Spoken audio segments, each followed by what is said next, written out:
அப்ப ராமாயணம் போன்ற விஷயங்களை வந்துட்டு குழந்தைகள் கேட்கல அப்படின்னு சொன்னா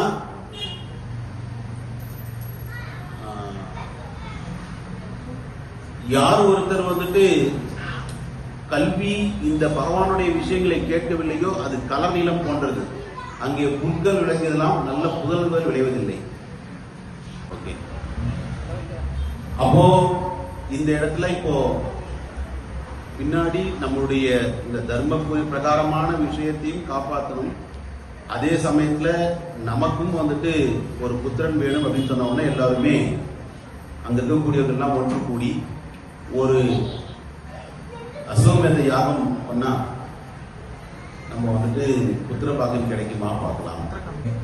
அப்போ அவருடைய மந்திரி சுமந்திரன் சொல்றார், சைலண்டா சொல்றார், இந்த விஷயங்கள்லாம் நடந்துட்டு இருக்க சொல்லவே ராவணன் மிகப்பெரிய மிக வலிமையோடு எல்லா தேவர்களையும் தனக்கு கீழே வசப்படுத்தி மிகப்பெரிய ஒரு அந்த இடத்துல ஒரு ஆர்ப்பாட்டமே நடந்தது. அப்ப எல்லாருமே ஸ்ரீராப்தியில போய் பகவான் கிட்ட வந்துட்டு ரொம்ப விண்ணப்பம் பண்றாங்க. இந்த மாதிரி ராவனுடைய அட்டகாசம் தாங்க முடியல, தயவு செஞ்சு நீங்க கீழே இறங்குவதாதான் முடியும் அப்படின்னு சொல்றாங்க. அப்போ பகவான் என்ன கேட்கிறாருன்னா, நெக்ஸ்ட் செகண்ட் இந்த ராவணன் யார் அப்படின்னு, ராவணன் யார் கேட்கிறது, எல்லா இடத்திலையும் நிறைந்திருக்கக்கூடிய பகவான் எச்சகிஞ்சி ஜெகத் சர்வம் திருஷ்ய தேவி சூரிய தேவிவா அந்தர்பகி தத் சர்வம் வியாபிய நாராயண சிதகா அப்படி இருக்கக்கூடிய பகவானுக்கு ராவணன் யார் தெரியாதா? எச்சகிஞ்சி ஜெகத் சர்வம் அந்தர்பகி, உள்ளேயும் இருக்கிறார் வெளியும் இருக்கிறார் எல்லா இடத்தையும் இருக்கிறார். அப்போ என்ன அப்படி ஆகுதுன்னா அந்த சமயத்திலேயே வந்துட்டு பகவான் அந்த ராமாயணத்துக்கான அந்த லீலையை தொடங்கிட்டார். பகவான் எப்ப லீலையை தொடங்கினாரோ அப்போ வந்துட்டு அவரை அந்த யோகமாயா கவர் பண்றதுனால உடனே ராவணன் யார் அப்படின்னு கேட்கிறார். அப்ப சொல்றாங்க, நீங்க சொல்ற மாதிரி ராவணன் 10 தலையுடையவன், அவன் வந்துட்டு மிகப்பெரிய பலசாலி, அவனுக்கு வந்துட்டு இறப்பு என்பதே இல்லை, மிகப்பெரிய வலிமையோடு எல்லா தேவர்களையும் வந்துட்டு ஆட்கொண்டிருக்கின்றான், அதனால நீங்க தான் வந்துட்டு காப்பாற்றணும். இப்போ பகவான் எப்போ இந்த இடத்துல வந்துட்டு கீழே இறங்கணும்னு நினைச்சாரோ,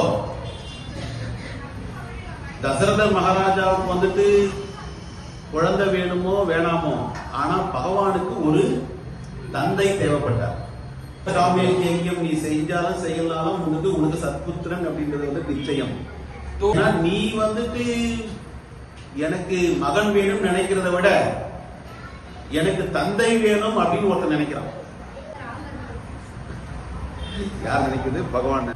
அப்போ பிரம்மதேவர் சொல்றார், பகவான் ராமச்சந்திர மகாபிரபு நரனாக போற பட்சத்துல இங்க இருக்கக்கூடிய தேவர்களே நீங்க எல்லாம் வந்து என்ன பண்ணுங்க, நீங்க எல்லாம் பகவானே நரனா போறாரு, அதனால நீங்க எல்லாம் என்ன பண்ணுங்க, எல்லாருமே வானரமா போயிடுறாங்க.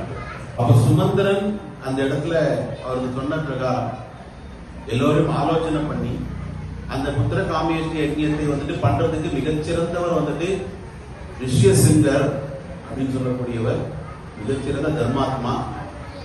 அவரை கொண்டு வந்து இந்த புத்திர காமேஷ்டி யஜ்ஞம் செய்யும் பொழுது நிச்சயமாக சத்புத்திரன் வந்துட்டு கிடைப்பது சத்தியம்.